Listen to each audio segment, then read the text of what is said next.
Star Wars 7x7, episode 1786. Today, Anthony Daniels says C-3PO is going to surprise the heck out of us in the Rise of Skywalker. What could that possibly mean? Well, let's dig into it a little bit today, shall we?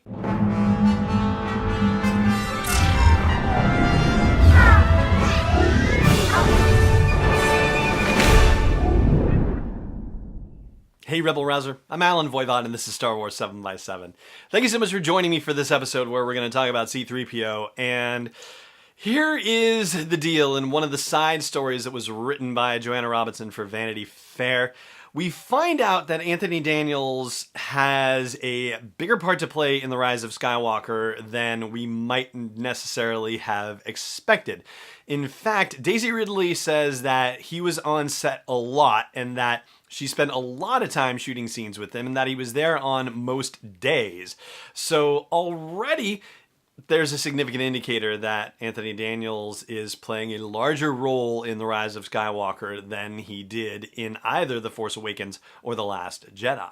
But in the interview, Anthony Daniels says that, he's dying to talk about what happens with Threepio, and yet says that this surprising thing, whatever it is, he can only really say that it's not entirely out of character for the droid. And so, we all, I think, have a sense of what Threepio's character is like. And so I thought for our purposes, it might be good to just talk about Threepio's history briefly and see what is potentially possible for the character in The Rise of Skywalker.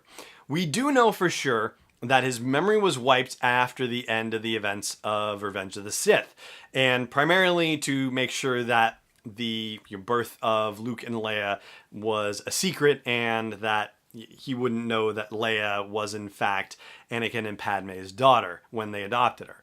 So that is already, we know that for sure.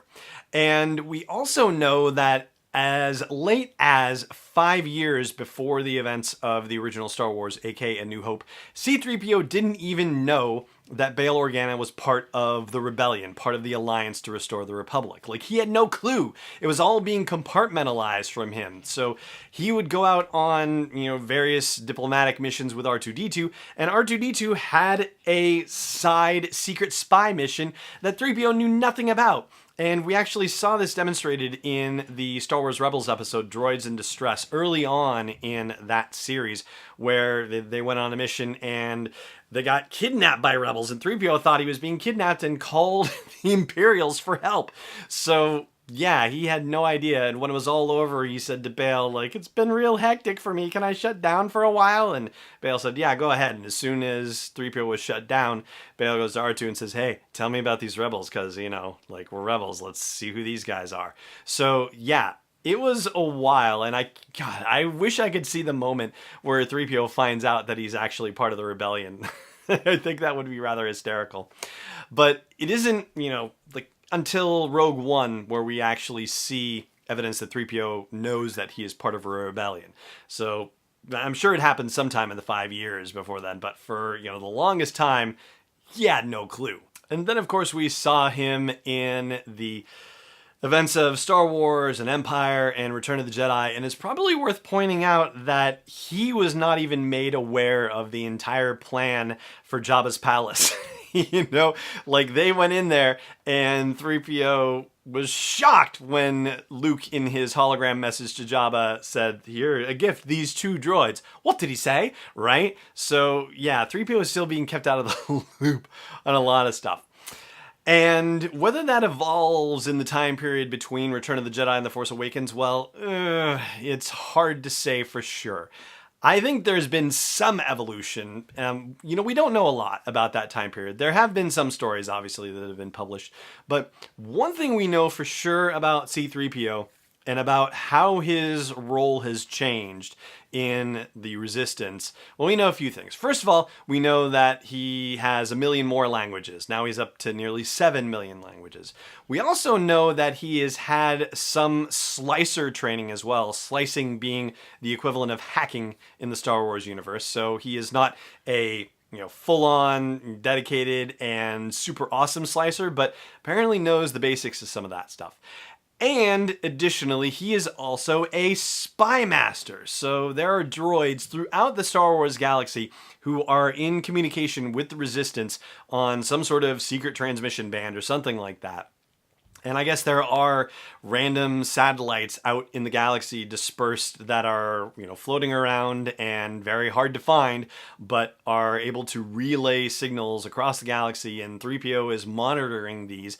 So he is actually serving as a very interesting kind of spy master for the Resistance. In fact, you see evidence of this in The Force Awakens with that one droid who is on Takodana and alerts the Resistance to the fact that BB-8 has arrived on Takodana. That is a droid that's part of C-3PO's spy network. How he developed this spy network, well, we don't necessarily know the details of it, but suffice to say, he did. So that, I hope becomes something that is part of the story in The Rise of Skywalker, that 3PO is a spy master and at least semi-adept slicer who will, be involved in the story. Maybe he's going to do something that only previously R2-D2 would have ever been expected to do, and he's going to come through in the clinch. I think that's probably ultimately what it comes down to. You're going to surprise everyone by not, by doing something that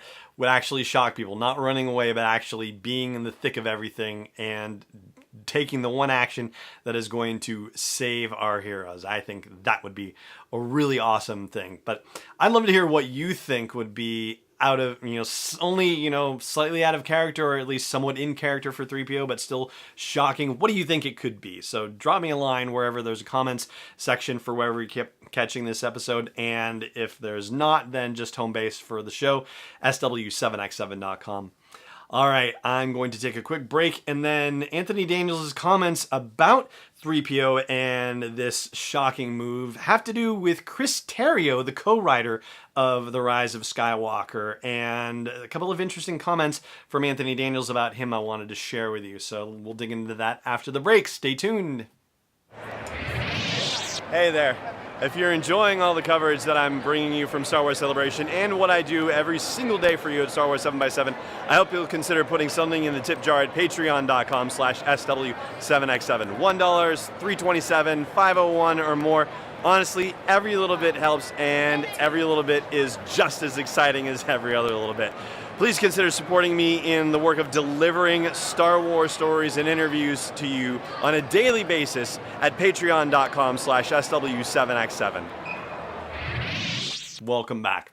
So in talking about the co-writer Chris Terrio, Anthony Daniels said that Terrio steeped himself in the lore of Star Wars and has come out of it almost like an original draftsman from those early days, unquote. The word draftsman is the thing that kind of stuck out to me because I thought, well, this is a rather unusual word that you don't come across too often in life. And so the way that it's spelled, and yeah, here we're going into the weeds on this, is, as you might expect, draftsman, which is a person who does technical drawings and specifications and that sort of thing.